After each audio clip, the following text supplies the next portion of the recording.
My name is Julian Cross. I just returned to the country after a long stint overseas, a kind of self-imposed exile where the days blurred into one another, a rhythm of coffee shops in Berlin and conference rooms in Vienna, the constant hum of new ideas and old regrets. It felt good to be back on familiar ground, to walk the streets where I'd first learned who I was meant to be. Catherine had insisted on this coffee date at our old haunt, a little place near her apartment that smelled like cinnamon and second chances.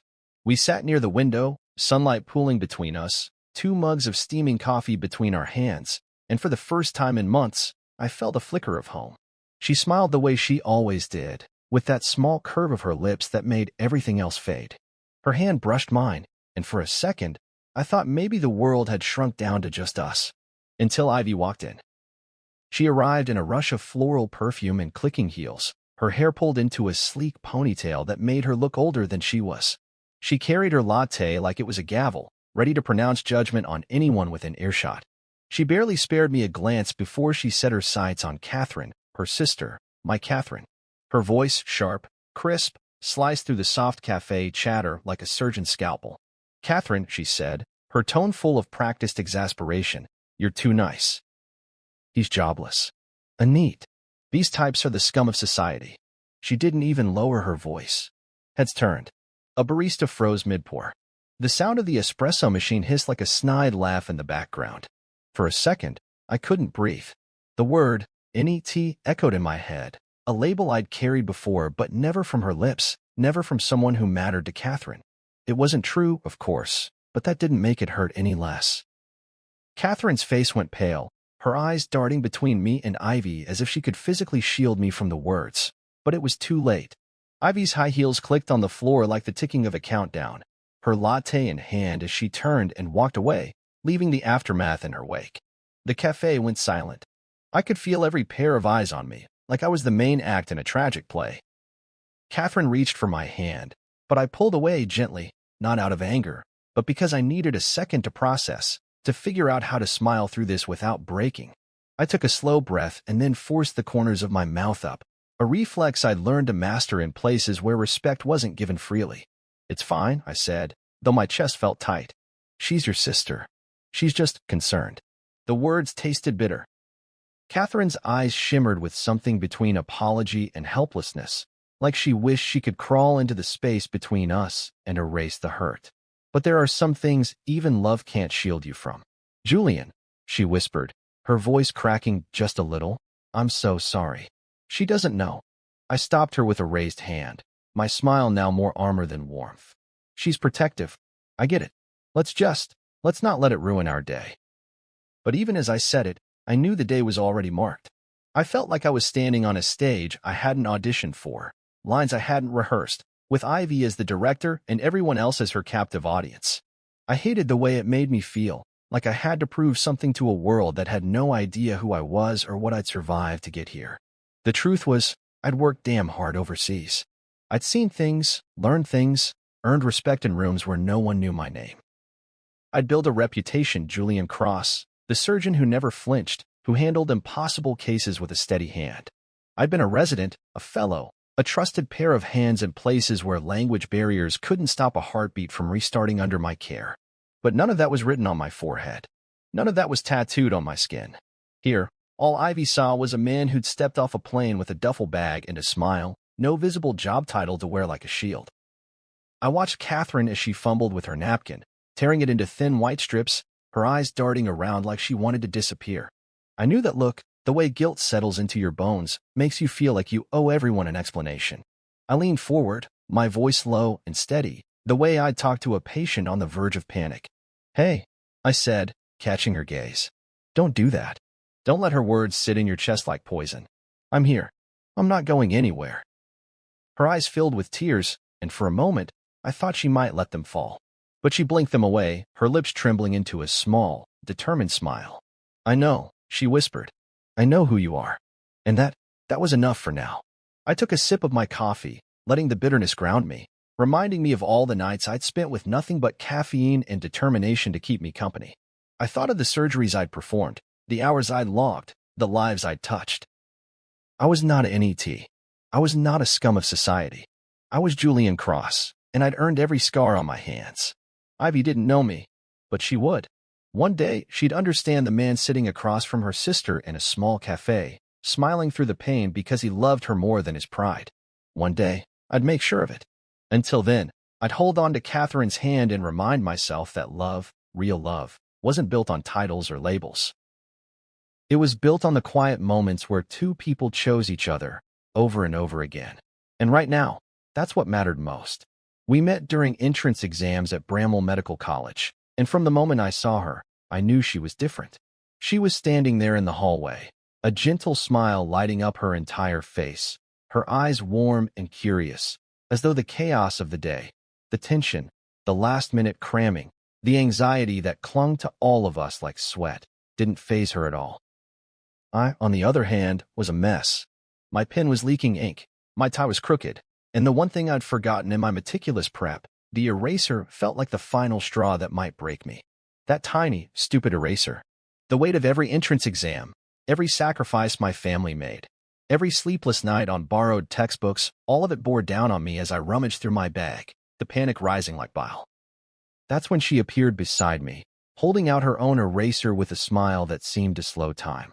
"We're in this together, right?" she said, her voice so calm it felt like a lifeline thrown to a drowning man. And in that instant, the tension in my chest eased. I don't know how she knew I needed that kindness, but it was like she'd read the fear in my eyes and decided it wasn't something I had to carry alone. Her name was Catherine Bell. That eraser changed everything. We ended up sitting next to each other in the exam hall, and every time I felt my confidence falter, I'd glance over at her. She'd flash that same smile and give a tiny nod, like we were partners in this battle. By the time the final paper was collected, I knew I'd met someone who would change the course of my life. And she did. Orientation came next, a blur of lectures, case studies, and late-night study sessions that bled into early morning clinical rounds.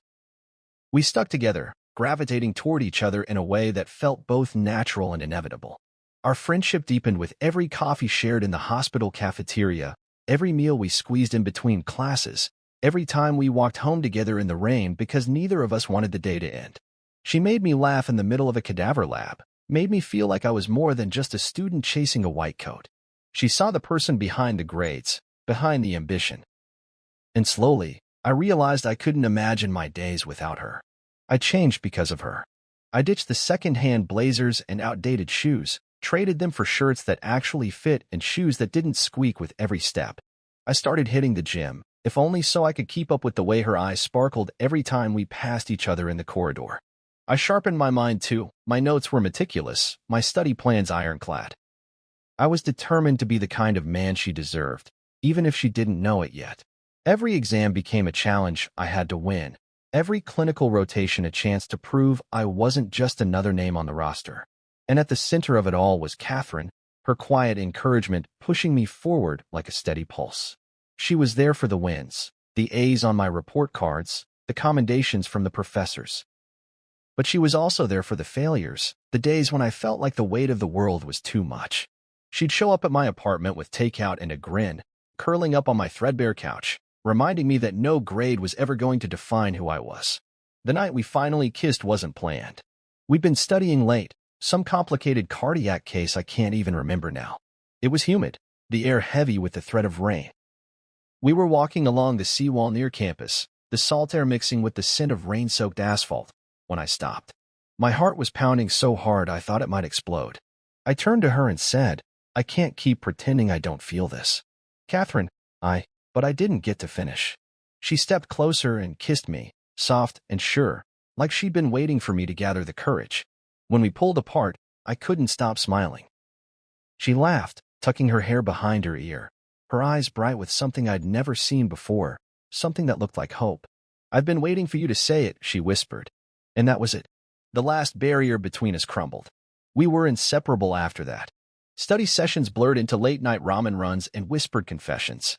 We'd sit on the hood of my beat-up car, talking about everything and nothing. The future, our fears, our dreams of saving lives and making a difference. I told her about my mother's sacrifices to get me here, about the nights I'd slept on the clinic floor just to afford tuition. She told me about her father's expectations, about the way she felt she had to be perfect all the time, even when she didn't know how. We shared the parts of ourselves we kept hidden from everyone else, and somehow, it made me believe that we could face anything. We graduated together. Top of the class, both of us. Her parents beamed at the ceremony, their pride radiating in every polite nod and forced smile. My mother sent me a text with a dozen heart emojis and a reminder that she'd always believed in me. I looked at Catherine, her hand wrapped around mine, and thought, I'm the luckiest man in the world. We made plans, residency, fellowships, the long road to becoming the surgeons we'd always dreamed of being. But life isn't a neat timeline of successes and celebrations. Even then, there were shadows on the horizon, hints of the battles we'd have to fight, both inside and outside the hospital walls. But in that moment, with Catherine's eraser still tucked away in a box of memories I kept like talismans, I believed we could overcome anything. Because that eraser wasn't just a borrowed tool, it was a promise. A promise that we'd always be in this together, no matter how hard the days got, no matter how sharp the world's edges felt. I held on to that promise then. I still do. Catherine adored her sister, but Ivy never adored me. Not even a little. From the first time I met her at the Bell family's house, a place that smelled like polished oak and expectations, I knew I'd never win her over with charm alone. Ivy was sharp, ambitious, the type who calculated every move like she was already halfway to the top of the ladder, even if she was still finishing her internship at Westbridge University Hospital. She carried herself with the confidence of someone who always had an answer, someone who'd never needed a lifeline or a second chance. Her eyes, a darker shade than Catherine's, assessed me the way a surgeon assesses a wound, objectively, clinically, as if she could see every weakness beneath my skin. She tolerated me at first, the way you tolerate a late train or a dull conversation, annoying but temporary. But the moment she found out I was between jobs, her patience vanished like a dissipating anesthesia. She wasted no time letting Catherine, and me, know exactly what she thought of my situation. It was a Tuesday night, late enough that the world outside had gone still, the city lights smudged into streaks by the mist on the window. Catherine and I had just settled in for a quiet dinner, takeout Thai food, our favorite. She'd changed into an oversized t-shirt that I loved, hair twisted up with a pencil, her laugh bright and easy. That was when the call came. Ivy's name lit up Catherine's phone, the screen glowing like a warning. Catherine answered with that warm tone she always reserved for her sister. I couldn't hear Ivy's words at first, just the quickening of Catherine's breath, the way her shoulders tensed like a violin string drawn too tight. Then she put the call on speaker, her eyes meeting mine in apology as Ivy's voice filled the room. You're making a mistake, Catherine, Ivy snapped, each syllable sharp as a scalpel. You're settling for someone who's short, broke, and outdated. A man who can't even hold down a job? That's not what you deserve. That's not what Dad would want. I felt the air leave my lungs. Short? Broke? Outdated? My mind scrambled to catch up with the words, each one slicing deeper than the last. Catherine tried to cut in, but Ivy wasn't finished. You always see the best in people, Kathy. But you can't build a future with someone who can't even build a career. He's a liability. He's going to drag you down. You're not his charity case. She didn't know about the fellowship in Berlin. She didn't know about the surgical license tucked safely in my drawer, signed by the best in the field. She didn't know about the 3 offers I'd received just last week. Offers I'd turned down because I wanted to be here with Catherine, to support her while she worked at Westbridge, to build a life with her. Ivy didn't know any of that. She only saw what she wanted to see, a man who hadn't yet unpacked all his boxes, a man who'd taken a sabbatical that didn't fit neatly into her idea of success. I clenched my jaw, staring at the floor like it might offer me some kind of anchor. My heart pounded in my ears, the rhythm of a battle drum I didn't want to fight but couldn't ignore. Catherine's eyes were bright with unshed tears, her hand trembling as she reached for mine. Julian's more than that, Ivy, she said, her voice breaking just a little. You don't know him like I do. Ivy scoffed, the sound like a slap. I know enough. I know he's not the kind of man you should be wasting your time on. You're going places, Catherine. Don't let him hold you back. With that, she ended the call, leaving the room thick with her disapproval, the silence heavy enough to crush us both. Catherine's tears spilled over, and I reached out to catch them with my thumb, my own chest aching. Don't listen to her, I said, though the words felt hollow. She doesn't know what we've been through. She doesn't know what we've built.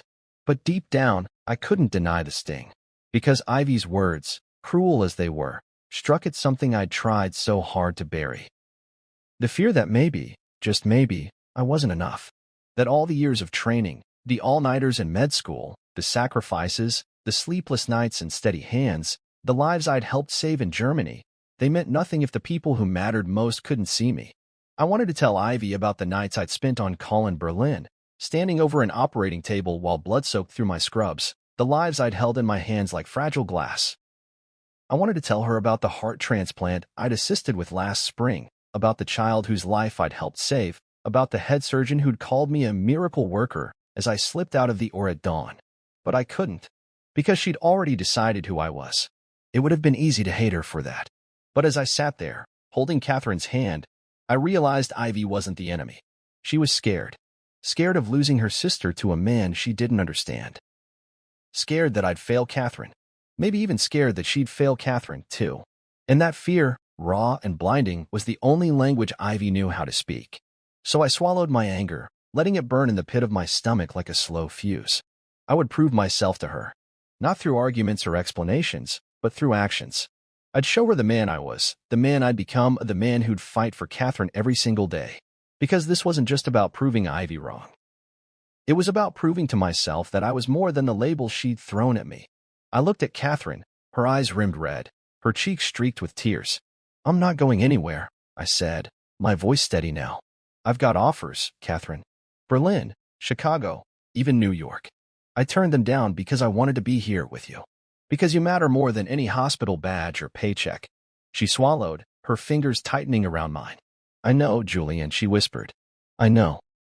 And in that moment, I made a silent vow to myself. Ivy might think this was a game she could win with a single phone call, but she'd underestimated me. She'd underestimated what it meant to love someone like Catherine, to fight for someone who'd handed me her heart all those years ago with nothing but an eraser and a smile. This was a long game, and I intended to play it until the very end. I stood in the lobby of Westbridge University Hospital, clutching the sheaf of documents that would finalize my re-entry into the surgical department. The air smelled of antiseptic and freshly brewed coffee, a scent that always reminded me of long shifts and sleepless nights, of purpose and pain, and the unspoken oath to hold a life in my hands and never let it slip away. I should have felt proud. After all, it wasn't every day that a returning surgeon, one who'd trained under some of Europe's finest, came back to these halls. But as I leaned against the wall, my eyes scanning the crowd of interns, nurses, and doctors bustling by, I felt a different kind of tension in my chest, a dread that coiled tighter with every passing second. I could sense her before I saw her. Ivy, that same polished confidence, that sharp gaze like a hawk scanning for the slightest flaw. She walked with a pack of interns, her white coat crisp and her hair pulled back in a tight ponytail that framed a face equal parts beautiful and severe. She spotted me immediately, her lips curling into a tight, disapproving line, the kind of expression that had greeted me every time she'd visited Catherine's apartment. She made a beeline for me, the interns following like obedient ducklings, their eyes darting between us as though sensing a show about to begin. She stopped a few feet away, her gaze hard. "Why are you here?" she demanded, her voice slicing through the lobby noise like a scalpel. "Following Catherine again?" Her tone dripped with accusation, as if I were some stalker she'd finally cornered. My throat tightened, heat rising to my cheeks. I opened my mouth to respond, but she cut me off, raising her voice so that every doctor, every nurse, every curious intern turned to stare. "You're an NET, a stalker. I'll call security if you don't leave this instant." Her words echoed through the lobby, bouncing off the tiled floor and sterile walls, bouncing around in my skull like bullets. I felt every eye on me, some confused, some suspicious, some smirking at the drama unfolding like an unscripted reality show. My pulse hammered, a cold sweat beating at the back of my neck.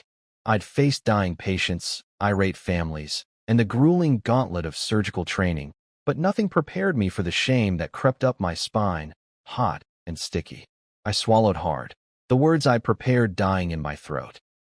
I could see Catherine's face in my mind, the way she'd look at me with that mix of pride and love that had carried me through my darkest days. I couldn't let Ivy steal that from me. I couldn't let her turn me into the villain of her little story. But before I could speak, a voice rose behind me, firm and calm, like a lifeline thrown into a storm. "Dr. Cross, you forgot your contract." I turned, and there he was, Dr. Langston, the hospital director himself, holding out a folder of papers with a slight smile on his face. His hair was peppered with gray, his eyes sharp and knowing. He was a man who'd seen it all, and right now, he was seeing me. "Everyone," he announced, his voice carrying authority that silenced the entire lobby, "this is Dr. Cross. He'll be resuming surgery next week. One of the finest hands we've trained." The silence that followed was thick enough to choke on. Ivy's face drained of color, her mouth opening and closing like a fish gasping for air. The interns shifted uncomfortably, their eyes darting from me to Dr. Langston and back again, confusion and embarrassment painting their faces. I took the folder from Langston's hand, my fingers trembling only slightly. Relief flooded through me like warm water, washing away the bitter sting of Ivy's accusation. Dr. Langston clapped a hand on my shoulder. "I'm glad you're back," he said, his voice low enough that only I could hear. "We've missed your skill around here." His words felt like a balm, soothing the raw wound Ivy had torn open. I nodded, managing a tight smile, though inside, 1,000 emotions tangled together: anger, vindication, exhaustion. But above all, a renewed sense of purpose. I wasn't here to prove anything to Ivy. I was here for Catherine, for the patients who would trust me with their lives, for the work that made every sleepless night worth it. I turned back to Ivy, who still hadn't found her voice. Her eyes flickered with something, maybe regret, maybe embarrassment, but it was gone in an instant, replaced by that cold, calculating stare. "Dr. Bell," I said, my voice calm, even. "I'll see you in the OR." She blinked, her mouth tightening as if she wanted to say something, anything, but no words came. The interns scattered, their whispers fading as they realized the show was over, the protagonist still standing, dignity intact. As Dr. Langston moved on, I stood there for a moment, letting the adrenaline drain from my veins. I could still feel the heat of every gaze that had turned on me, the echo of Ivy's accusation rattling in my bones. But now, it felt different, less like a condemnation and more like a challenge. I knew who I was. I knew what I'd sacrificed to get here. I wasn't some jobless drifter or an NEET clinging to Catherine's success. I was Dr. Julian Cross, a surgeon who'd fought his way through every obstacle to stand where I was now. And I wasn't going to let Ivy, or anyone, define me by anything less than the work I did and the life I saved. I exhaled slowly, rolling my shoulders back. The lobby felt smaller now, the walls closer, but the shame that had threatened to drown me only minutes before had receded, replaced by a quiet strength. Catherine would hear about this, no doubt. Ivy would spin her version of events, try to salvage her pride. But in the end, it wouldn't matter, because I had a place here, and not even Ivy's sharpest words could take that away. As I turned toward the elevators, contract in hand, I caught my reflection in the polished glass, a man in a white coat, a man with tired eyes and steady hands, a man who'd earned his place in this world one cut at a time. I thought of Catherine and the eraser she'd given me that day, the beginning of everything, the promise that we'd always be in this together. Ivy didn't know the whole story, but she would. And in time, maybe she'd see me for who I really was. Until then, I'd keep my head down and my hands steady, because this was a long game, and I intended to play it to the end. The adrenaline rush that carried me through the lobby showdown with Ivy had barely settled before a sharp, urgent voice rang through the hospital's overhead speakers, slicing through the hum of busy corridors like a blade. "Code Blue Cardiology." My stomach dropped. The words echoed in my head, reverberating with a terrifying familiarity.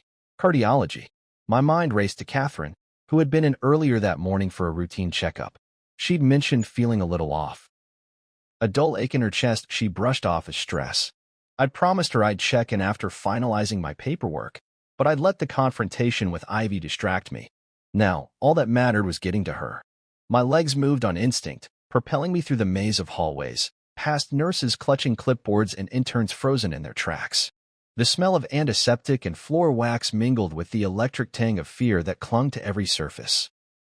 I skidded around a corner and burst into the cardiac wing, where a group of nurses hovered anxiously outside a room. My heart stuttered at the sight of the crash cart parked at the door, the defibrillator cables trailing like lifelines waiting to be thrown. I pushed my way inside, every cell in my body screaming her name before my lips could form the word. "Catherine." There she was, pale, too still, collapsed on the bed. Her eyes were closed, her lips tinged blue. A nurse was already performing chest compressions, her gloved hands moving in a steady rhythm that felt both too fast and not fast enough. Another nurse fumbled with the AED, her face tight with concentration and panic. "Move," I shouted, my voice hoarse. The nurse looked up, relief flooding her eyes as she recognized me. She stepped aside, and I took her place, my hands finding Catherine's sternum, pressing down, counting compressions as though my entire world hinged on the numbers. And it did. Every second stretched into an eternity. My mind split into two, half the desperate lover praying for a miracle, half the surgeon focusing on the mechanics of saving a life. "Charging," the nurse said, voice trembling as she powered the AED. I kept compressions going until the machine beeped. "Clear," she shouted. I lifted my hands, praying silently. The shock hit her chest, making her body jerk violently. I flinched, but forced myself to keep my eyes on the screen. No rhythm. A flat line. My heart clenched. Again, I barked.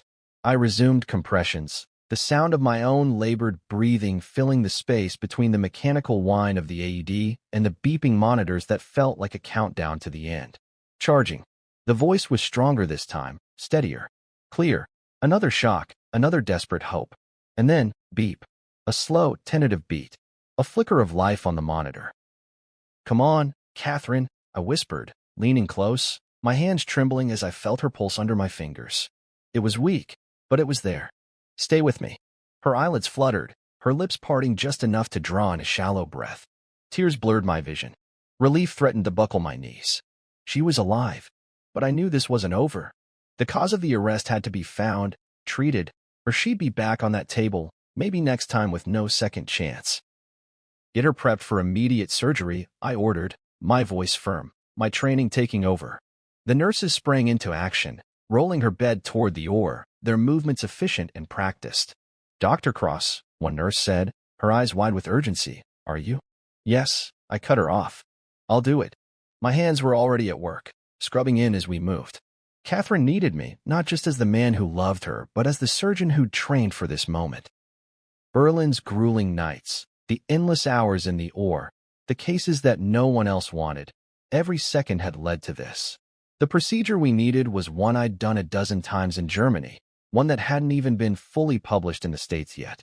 The irony hit me like a punch. I'd left her once to learn the very technique that might save her now. Inside the oar, the lights blazed like interrogators, heat and focus bearing down on me. The team moved with a quiet efficiency, the nurses handing me instruments, the anesthesiologist monitoring her vitals. Catherine lay on the table, pale but alive, her heart a fragile metronome that marked every precious second I had left to make this right. I felt the weight of the room's eyes on me, the interns, the nurses, the scrub techs, some familiar, some strangers. I didn't care. All that mattered was her. The incision felt surreal, like cutting through time itself. My hands were steady, each movement precise. I could almost hear my mentors in Berlin in the back of my mind, their voices guiding me through every layer, every vessel, every potential complication. "She's stabilizing," the anesthesiologist said, and I let out a breath I hadn't realized I was holding. But we weren't out of the woods yet. The damage was worse than I'd hoped, but I refused to let panic take root. This was what I'd trained for. This moment, this patient, this woman. Hours blurred together, time reduced to a series of sutures and clamps, every heartbeat a reminder of why I'd come back, why I'd endured the cold nights in Berlin with nothing but textbooks and stale coffee to keep me company. I wasn't just saving a patient. I was saving the woman I loved, the one who'd handed me an eraser all those years ago and told me we were in this together. When the final suture was placed and her heart beat strong and steady, I felt a wave of exhaustion and relief crash over me. I stepped back, sweat soaking my scrubs, my hands trembling with the aftermath of adrenaline. She was going to make it. She was going to live. I glanced up at the observation gallery, where a small crowd had gathered, interns, staff, even Ivy. Her face was pale, her eyes wide and wet. For once, she looked less like the accuser and more like a sister. Scared and small, realizing how close she'd come to losing Catherine, I gave her a brief nod before turning my attention back to Catherine. As they wheeled her to recovery, I followed, my heart raw but determined. I wasn't done. I'd stand vigil if I had to, fight every battle that came next, because I'd made her a promise the day we met. We're in this together. And no force on earth, not Ivy's accusations, not the years that had separated us, not even death itself, was going to break that promise. Not while I still had a single breath left to give. Before I rolled Catherine into surgery, before the bright lights of the operating theater bore down on us both, before I let the part of me that was hers get swallowed by the surgeon in me, I felt time slow to a crawl. I was standing at the scrub sink, hands lathered and arms up to my elbows in antiseptic foam, and every moment of the last 2 years flooded back in a single, unrelenting wave. I'd asked her to let me go, to leave her side when she was already so fragile, when every breath she took felt like a gift I couldn't bear to lose. I'd pleaded, in my quiet, desperate way, with all the conviction of a man who'd spent years learning how to ask for nothing. I told her that there was a place in Berlin, a fellowship with the best cardiac surgeons in the world, where I could learn the techniques that might save her.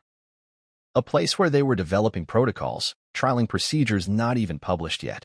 She looked at me that night with tears welling up in those soft eyes, her fingers tangling in the fabric of my shirt like she was trying to hold me there by sheer force of will.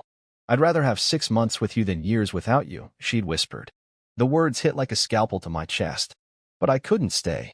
I couldn't watch her fade, couldn't bear to be powerless. So I left, and every mile I put between us felt like betrayal wrapped in hope. Berlin was cold in every sense of the word. The first few months, the days blurred into a haze of 12-hour shifts and lessons that made my head spin. Techniques so precise they felt like dance steps, but with stakes that meant one wrong move could end everything. I studied under giants, surgeons who'd pioneered interventions on hearts so damaged they might as well have been glass. I absorbed their every word, every movement, every decision. I watched them save lives that seemed beyond saving. And every time I saw a patient's eyes flutter open, I imagined Catherine's. I imagined her lying in a bed in some sterile room back home, wondering if I'd left her for the thrill of a new city or a bigger name. Every night, after the surgeries and the lectures and the endless rounds, I'd sit in my tiny apartment, phone in hand, thumb hovering over her name. I'd draft messages, but I could never hit send. How could I tell her that the only reason I was there was for her? How could I ask her to understand the selfishness of my decision when I'd left her to fight alone? But every morning, I'd get up, scrub in, and keep learning. I'd study every new paper, every lecture, every case study with a singular focus. Because one day, I knew I'd be back in the room with her, and I'd need every ounce of that training to save her life. And now, standing at the scrub sink in Westbridge, I was about to put it all to the test. The double doors swung open, the hum of the air filling the hallway like a promise and a threat all at once. I met the eyes of the nurses, the anesthesiologist, and the scrub techs, all of them looking to me with a mixture of hope and uncertainty. And then there was Catherine, pale but breathing, her chest rising and falling like the tide. She looked so small on that table, her heart a fragile thing that had already stopped once that day. I stepped inside, the hum of the overhead lights buzzing like static in my ears. I wasn't just a surgeon now. I was a man on a mission. The nurse handed me the scalpel, and for a second, the weight of it felt like the weight of every choice I'd ever made. I glanced at Catherine's face, then at the monitor that displayed her fragile rhythm, and I said it out loud, not just to the team but to myself. "Let's begin." The incision was clean, steady, a practiced movement that belied the chaos inside my head. Every cut, every suture, every clamp was a step on the tightrope between life and death, and I walked it with the precision Berlin had drilled into me. My mind was a steel trap, locked on the task, on the anatomy of her heart that I'd memorized like scripture. Time dissolved. The rhythm of the beeping monitors became the only clock I needed. Her heart was damaged, worse than I'd feared, but the techniques I'd learned overseas gave me a path forward. I worked methodically, my hands moving with a confidence that I'd earned in the dark halls of that German hospital. I could feel her life in my palms, every beat a fragile thread I had to keep from fraying.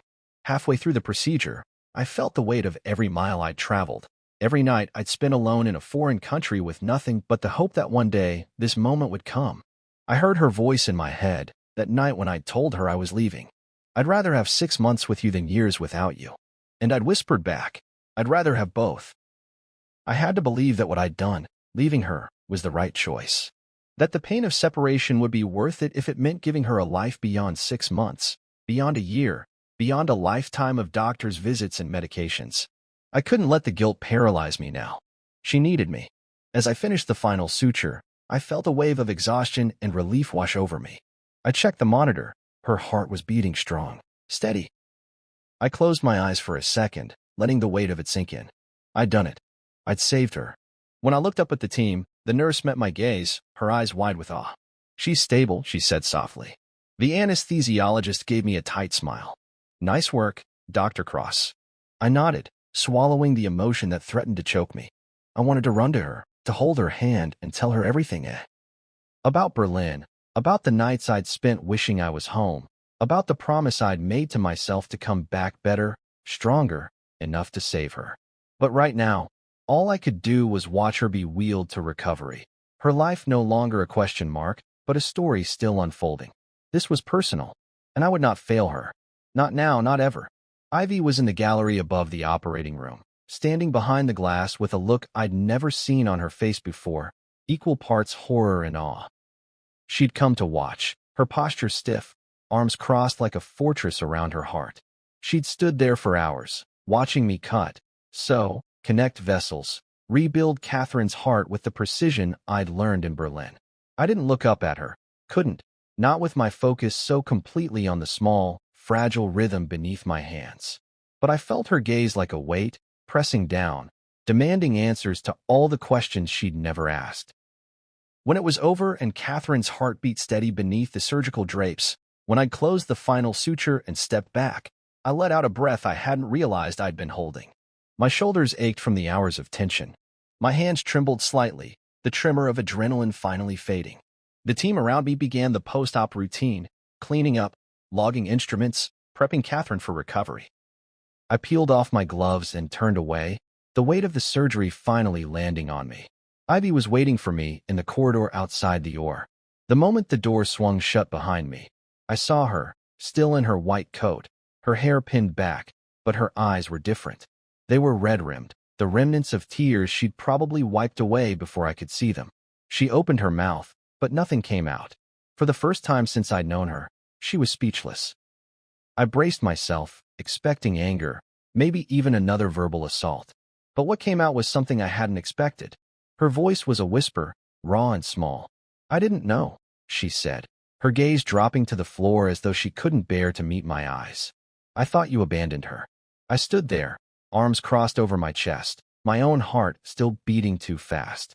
I wanted to be angry, to throw every accusation back at her. About the things she'd said, the names she'd called me, the way she treated me like a parasite feeding off her sister's success. But looking at her now, she didn't look like the Ivy who had sneered at me in the cafe, who'd called me a NET in the hospital lobby. She looked like a sister who'd almost lost the only family she had. "She didn't want you to worry," I said finally, my voice even but not unkind. "She didn't want to scare you with how sick she really was." Ivy blinked, her eyes filling with tears again. She shook her head, a small, helpless gesture that made her seem so young. "But I'm her sister," she whispered. "I should have known. I should have." "You do now," I interrupted, stepping closer. I placed a hand on her shoulder, steady but gentle, like I would with a patient who needed more than medicine. "You know now, Ivy. That's what matters." Her shoulders sagged, and she finally met my eyes. "You saved her," she said. The words were so quiet, I barely heard them. You didn't just save her. God, I was so wrong about you." I felt something loosen in my chest, like a knot that had been there for years finally giving way. "Yeah," I said softly. "You were." She gave a short, shaky laugh that turned into a sob, and I let her have that moment, let her break down in the way she needed to. I'd hated her once, hated the way she judged me without knowing the battles I'd fought. But standing there, seeing the rawness in her face, I realized that hate was just fear wearing a different mask. Ivy was terrified of losing Catherine, and maybe that's what had driven her to push me away, to protect her sister from a man she didn't understand. "I don't know how to make this right," she said, her voice cracking. "I've been so awful. I just wanted to protect her." "I know," I said. "And you did. In your own way." I squeezed her shoulder. "But now it's time to let me do that too." She nodded, tears streaming down her cheeks, and for the first time, she didn't look like my enemy. She looked like Catherine's sister, like someone who'd walked through fire for the people she loved. And maybe that's what we had in common. I want to start over, she said. The words trembled, like she was scared they'd shatter. I met her gaze, feeling a quiet strength settle into my bones. Then let's start over, I said. She managed a watery smile. Julian, she said, and it was the first time she'd said my name without a trace of bitterness. Thank you. I smiled back, exhaustion tugging at the edges of my vision, but a warmth filling my chest. You're welcome, I said. We stood there for a moment, the hum of the hospital around us, the promise of second chances hanging in the air. I knew it wouldn't be easy. Bridges burned by anger and misunderstanding don't rebuild overnight. But at least the first brick had been laid. The surgical team wheeled Catherine past us, her face pale but peaceful, tubes and monitors trailing like lifelines. Ivy's eyes followed her sister, her lips moving in a silent prayer. I stepped forward, walking beside the gurney, my own hand finding Catherine's, cool and small in my grasp. You're going to be okay, I whispered, more to myself than to her. I've got you. And as the doors swung open to the recovery ward, I felt Ivy at my side, not as an adversary, but as an ally. The thought made me stand a little taller. I'd come back for Catherine, but maybe I'd come back for Ivy too, for the family we were all trying to rebuild in the shadows of old wounds. As the nurse led us through the doors, I cast one last glance at Ivy. She nodded, a silent promise in her eyes. We were in this together now, doctors, sisters, lovers. And for the first time in a long time, I believed we could actually win. Catherine's recovery was slow but steady, and I took every small victory like a precious gift. The first time she opened her eyes and recognized me, I felt like I'd climbed out of a grave. Her voice was a scratchy whisper, but the smile she gave me was all the light I needed. She squeezed my hand with a strength that defied the fragile lines snaking from her arms, and in that moment, I swore I'd never let her slip away again. Ivy visited every day. At first, she'd stand stiffly in the doorway, as if she wasn't sure she belonged there. But over time, the lines in her forehead softened. She'd bring flowers from the hospital gift shop, daisies, sunflowers, anything that looked like hope, and set them in the corner with a nervous smile. Sometimes she'd read to Catherine from her medical notes, slipping into that big sister mode that made even the stiffest textbooks sound like bedtime stories. Other times, she'd ask me questions, her eyes bright with curiosity that had nothing to do with judgment anymore. Julian, she'd say, her notebook balanced on her knee. What did you use for the bypass graft? A radial artery, I'd reply, and her eyes would widen. That's incredible, she'd say, scribbling notes like a student in a lecture hall. You're a genius. I'd laugh, a short, tired sound. Just a surgeon, I'd say. But every time, a warmth spread in my chest that hadn't been there before. Ivy even started calling me by my first name, Julian, without the acidic bite it used to carry. She'd ask about techniques, about Berlin, about the cases I'd seen there. Sometimes she'd linger in the hallway long after her shift, peppering me with questions about heart-lung machines and post-op protocols. And when I answered, I saw the walls she'd built around herself start to crumble. She wasn't just Catherine's sister anymore. She was a resident hungry to learn, and I realized she'd been fighting her own battles long before I'd walked into her life. The interns, too, began to see me differently. At first, they'd watch me from a distance, the label of NET still clinging like an unwanted second skin.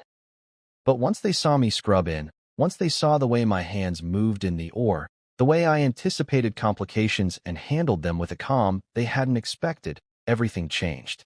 They started asking for my input on cases, inviting me to lunch in the cafeteria, even sharing jokes in the break room. Dr. Cross, one of them said as I passed by the nurse's station, I saw your technique on the triple bypass last night. I hope you don't mind if I borrow a few of your moves. Borrow all you want, I told him, a grin tugging at my lips. That's what learning is about. And it was. Every time I taught an intern or answered Ivy's questions, I felt like I was giving back, like the pain I'd carried for so long was finally transforming into something useful. Director Langston, meanwhile, made sure I was busy, maybe too busy. He assigned me the most complicated cases, the longest surgeries, the high-profile consults that the hospital used to lure in wealthy donors. He'd grin at me during morning rounds like a proud uncle cashing in on his favorite nephew's talents. Dr. Cross, he'd say, slapping me on the back. Can you handle the aortic dissection this afternoon? The governor's wife is in town, and I'd hate to send her anywhere else. Of course, I'd reply, even though I'd barely slept the night before. And every time, I delivered. Because no matter how exhausted I was, no matter how heavy the weight of expectations felt, I remembered that I'd come back for Catherine, and every life I saved was another reason I'd made the right choice. Catherine's progress was slow but undeniable. She started sitting up in bed, her color returning, the shadows fading from beneath her eyes. She'd smile at me with that same warmth I'd fallen in love with, and every time, it felt like a sunrise breaking over the horizon. "You didn't just save my life," she whispered one afternoon as I sat by her bed, holding her hand. "You made me want to live it fully." Her words hit me like a defibrillator jolt. I'd spent so long fighting for her, for my place in this hospital, for respect from Ivy and the interns, and even myself, that I'd forgotten what it was all for. It was for this moment. For her. For us. I brought her home as soon as she was stable enough to leave the hospital. Ivy came over every day at first, helping with medications, checking vitals, even making dinner when I was too tired to think. We'd sit in the living room, Catherine curled up on the couch, Ivy on the floor with her notes, and me perched on the armrest like a sentry. Sometimes Catherine would fall asleep mid-sentence, her head tilting against the cushions, her breathing soft and steady. Ivy would look up at me, her eyes thoughtful. "You know," she said one night, her voice low, "I never thought I'd say this, but I'm glad you're here." I looked at her, surprised by the softness in her tone. "Me too," I said, and I meant it. Because through all the battles, the surgeries, the accusations, the nights I'd spent alone in Berlin, I'd never stopped believing that coming back to Catherine was the right choice. That saving her was worth every mile I'd traveled and every sleepless night I'd endured. And now, in the quiet of our home, with Ivy laughing at a TV show she'd once called childish and Catherine sleeping with her hand in mine, I finally understood what she'd meant all those years ago when she'd lent me that eraser. We were in this together. Always. "You're the only reason I came back," I told her the next morning, pressing a kiss to her forehead as she stirred. She smiled, her eyes half-lidded with sleep but full of trust. "And I'm the only reason you're staying." I kissed her again, my heart light and certain. "Exactly," I whispered. And I knew, without a doubt, that this messy, imperfect, beautiful life was exactly where I was meant to be. One morning, just as the sun cracked the horizon and spilled golden light across the hospital courtyard, Ivy knocked on my office door. She ditched the usual sharpness that made her look twice her age and instead wore an expression that hovered between fear and anticipation. "Big bro," she said. Her voice barely above a whisper, like she'd spent the entire walk rehearsing those two words. "Want to help me prep for my first assist?" I almost laughed. "Big bro," she'd said, as though I'd always been here. As though the months of tension, the accusations, the hospital lobby showdown hadn't happened. But the warmth in her eyes was different now, less guarded, more open. She wanted my help, not because she had to, but because she knew I'd give it honestly. "Of course," I said, leaning back in my chair, smiling. "Let's walk through it." She beamed, a small, cautious smile, like a flower opening to the sun. She pulled out a battered notebook, the edges frayed from nights of studying. I took it from her, scanning her notes, her carefully scribbled diagrams. "Not bad," I said, pointing to a particular step she'd highlighted. "But when you clamp here, be prepared for more bleeding than you'd think. It's easy to underestimate." Her brow furrowed. "But the textbooks are written by people who've never stood in the or with a patient's life in their hands," I interrupted, giving her a gentle nudge with my elbow. "Real life is messy. That's why you're here, to learn from someone who's been in that mess." She let out a breath, her eyes shining with something like relief. "Thanks, Julian," she said, using my name the way she'd started to more often lately. Like it was no longer an accusation but a sign of respect. Later that afternoon, after rounds, I met Catherine in the hospital garden. She was sitting under a sprawling oak tree, her hair caught in the breeze like 1,000 tiny flags. She looked healthier than she had in weeks, color in her cheeks, a spark in her eyes that made me feel like we'd stolen something precious back from the universe. "Hey," I said, dropping beside her on the bench. "Guess who's assisting me tomorrow?" She looked at me with that knowing smile, the one that always made my heart skip. "Ivy." I laughed. "Yeah, she actually asked for my help this morning." Her eyes softened, pride mingling with relief. "She's finally seeing you," she said. "The real you." I stared at her, at the way the sunlight danced in her hair, at the strength in her posture, at the soft curve of her lips. "You always saw me," I said. She reached over, threading her fingers through mine. I always believed in you, she corrected. There's a difference. I squeezed her hand, and for a moment the world felt like it had shrunk to just us, the garden, the breeze, and the weight of everything we'd survived. Do you remember the eraser? She asked suddenly, her voice catching on a memory that felt like it belonged to another life. I smiled. I remember everything. She turned to face me fully now, eyes bright and searching. You became a surgeon for me, didn't you? I took a breath. It was a question I'd asked myself 1,000 times in Berlin, in the middle of the night when the loneliness got too loud. No, I said slowly, choosing each word like a scalpel. I became a surgeon because of you. She blinked, a tear sliding down her cheek. What's the difference? I reached up and brushed it away with my thumb. Because of you, I learned what it meant to fight for someone, I said. Not because I had to, but because I wanted to. Because the thought of losing you was the only thing scarier than any or. Her lips trembled. Julian, because of you. I continued, my voice rough. I learned that every heartbeat is a promise. Every breath is a gift. I never wanted to be just another doctor. I wanted to be the doctor who would never let you down. She leaned into my shoulder, her head fitting into that space that had always felt like it was made for her. I wrapped my arm around her, pulling her close. Her heartbeat thrummed against my ribs, steady and sure, like a reminder of every mile I'd traveled, every night I'd spent alone in Berlin, every argument, every apology. Let's not waste any more time, she whispered, her breath warm against my neck. We won't, I promised, pressing my lips to her hair. The next day, Ivy stood beside me in the OR, her eyes steady, her hands trembling only slightly. I watched her the way I'd watched countless interns before, but this was different. This was family, messy, complicated, but real. Her gloved hands hovered over the instruments, waiting for my cue. Ready? I asked. She nodded, her jaw set in determination. Then let's make history, I said, and she cracked a grin that was all bell confidence. We worked side by side for hours, every movement a dance of trust and precision. She asked smart questions, her voice calm, her focus unwavering. Every time she glanced at me, I saw something shift.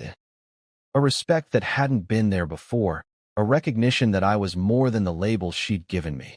When the final suture was placed and the patient was stable, Ivy turned to me, her eyes shining with triumph and relief. That was incredible, she said, her voice hoarse from the hours of concentration. I smiled. You did well. She let out a shaky laugh. I couldn't have done it without you. I reached out and rested a hand on her shoulder. That's what family's for, I said. After we scrubbed out, she pulled me into a quick hug, awkward, stiff, but real. Thank you, she whispered. I watched her walk away, her head high, her step sure. For the first time since I'd met her, I didn't see an enemy. I saw a sister, a colleague, someone I'd fight for as fiercely as I'd fought for Catherine. Later that night, I sat on the hospital steps, the cool air brushing against my face. Catherine found me there, her hair loose, her smile soft. She sat beside me, her shoulder pressing into mine. How is it? She asked, her eyes curious. I let out a long breath. She's good, I said. Really good. She grinned. I always knew she was. I shook my head. No, Catherine. She's more than good. She's family. She leaned over and kissed me, her lips warm and certain. So are you, she said. And in that moment, under the stars and the hush of a hospital that never really slept, I felt something inside me settle. The NET they'd called me, the jobless stalker Ivy had once dismissed, he was gone. In his place stood Dr. Julian Cross, surgeon, brother, lover. And for the first time, I wasn't fighting to prove myself. I was fighting to keep the promises I'd made to the woman who'd given me an eraser, a smile, and a reason to be more than I'd ever imagined. Catherine returned to her outpatient work at the hospital, her face glowing with a quiet confidence that hadn't been there before. Watching her step back into her world, steady and unafraid, filled me with a pride so fierce it almost startled me. She'd fought her way back, through the darkness, the silence, the moment her heart had almost given up. And every time I saw her greet a patient, her eyes warm and her smile unwavering, I remembered why I'd come home. Ivy was a force in her own right, now a standout resident under my mentorship. She absorbed every lesson with a hunger I hadn't seen in her before, her questions sharp, but no longer laced with accusation. Sometimes she'd corner me after rounds, her notes filled with scribbles that danced between medical jargon and raw curiosity. Julian, she'd say, her voice all business, how would you approach a patient with restrictive cardiomyopathy? I'd grin and walk her through the steps, and when she'd scribble down the answer, I'd see the gratitude in her eyes. The other interns had started looking to me for guidance too. Morning rounds felt different now. I no longer felt like an outsider. The NET they'd laughed at, now I led the discussion, my white coat marked with the respect I'd earned. Dr. Cross, they'd say, eyes bright, voices eager. Can you walk us through that case from last night? The one with the subaortic membrane. And I would, because that's what being a leader meant. Showing them that every patient was a chance to learn, to fight, to heal. Sometimes Ivy would stand beside me, her brow furrowed as she listened. She'd chime in with questions of her own, thoughtful, precise, and every time, I'd feel a flicker of pride. She wasn't just Catherine's sister anymore. She was my colleague, my partner in the or my friend. As for me, I no longer needed validation. I'd found it in every heartbeat I'd helped steady, every life I'd had the privilege to save. Catherine and I would sit in the garden during our breaks, sharing coffee and quiet laughter, and every time I looked at her, I knew I'd already won. She'd reach for my hand, her fingers warm and strong, and say, "You made it back to me." And I'd smile, because it was true. One morning, I woke up beside her in our apartment, the sun just beginning to warm the world outside. She turned to me, her eyes sleepy but bright, and whispered, "You know, I still have that eraser." I laughed softly, pressing a kiss to her forehead. "I know," I said. "It's why I never gave up." She snuggled closer, her head resting on my chest. And in that moment, I felt the weight of every challenge we'd faced, every scar we'd earned, melt away. We'd survived. We'd built something stronger than the doubts, the distance, the labels that had once defined us. At the hospital, I found myself leading by example. Long surgeries that tested my skill, consults that demanded every ounce of empathy I'd learned from Berlin to Bramwell. Patients would grab my hand and say, "Thank you, doctor," and I'd smile, knowing that this was the only validation I'd ever need. Ivy thrived, too. She presented a case study at a regional conference, her voice strong, her slides impeccable, and when she saw me in the audience, she beamed. "This one's for you, Julian," she'd said. And I'd felt a warmth I hadn't known I needed. One evening, as the sun dipped low and the sky turned the color of a healing bruise, Catherine and I sat on the hospital roof, the city lights flickering to life below. She took my hand in hers and said, "You know, you're not that man they call the NET anymore." I turned to her, my chest tightening. "I was never that man," I said. But I had to prove it. To myself, to Ivy, to everyone who thought they knew me. She smiled, her eyes reflecting the lights of the city. "And now, I said, pressing my forehead to hers, "I don't have to prove anything. Not to anyone." She laughed, a soft sound that made my heart ache with love. "You never did." I closed my eyes, breathing her in, feeling the strength of her heart beating against my chest. I'd faced every doubt, every accusation, every whispered word meant to break me, and I'd come out stronger. The man who'd walked into that cafe with Ivy's harsh words ringing in his ears was gone. The man who'd stood in the lobby while she called me a NET, that man had found his place. Because every time I saw Catherine smile, every time I heard Ivy's voice calling me Julian, every time an intern met my eyes with respect instead of pity, I knew I'd already won. And every day, when I held the woman who first lent me an eraser and later gave me her heart, I made one silent vow. I will never let her heart break again.